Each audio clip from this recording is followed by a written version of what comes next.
At the cinema, in the cinema, at the cinema with Deadpool and Starscream. In the cinema, at the cinema, in the cinema with Deadpool and Starscream.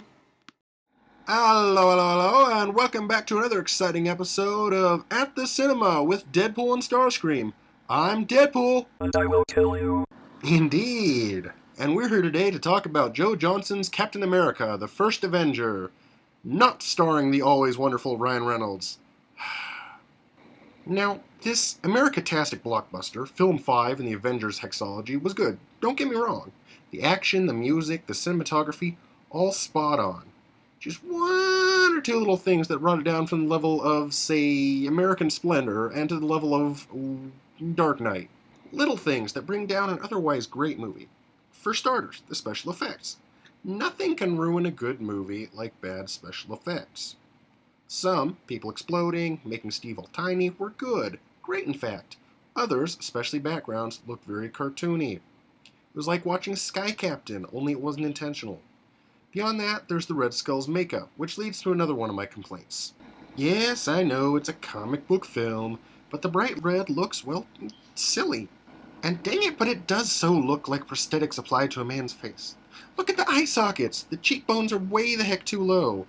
And on that subject, what's with the costumes? Seriously? I know we can't show Nazis, but generic Power Ranger villains? Plastic suits and funny hoods? That's what the Hydra army looks like? I mean, I, more than anyone, know how ridiculous Hydra can be, but come on! They didn't even try! Other than that, yeah, it was good. Cap's costumes, 3 of them, all look just fine. And as for the story? It was alright. Rather than be just another summer action flick, the story is one of the struggles of a Superman, of a normal human who wants to make a difference, is given the opportunity to, and yet feels useless.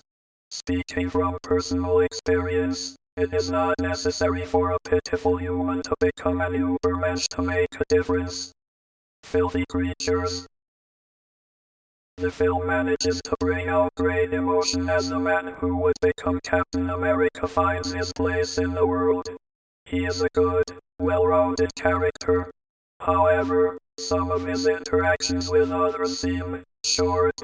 A great student-mentor bond is formed with the doctor who creates the super soldier serum, only for it to be shattered when the doctor dies, and then is promptly forgotten.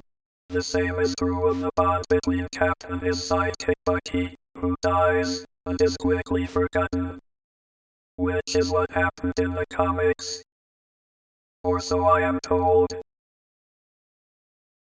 Even with these faults, the film still manages to remain deeply emotional, which makes the action sequences very jarring. Especially because there are really only 2 action scenes in the whole movie. While it is nice to see Cap's filthy squishy side, it would be nicer to see him actually participate in World War II. Instead, we have brief fisticuffs with the Red Skull, and one montage of the actual war, which leads to a final problem. For all its handling of multiple characters, it falls short in areas. There are great characters at the beginning, great farewells at the end, but in the middle, new characters are quickly introduced and then forgotten in a blur of montage. They had good characters, but not enough screen for them all.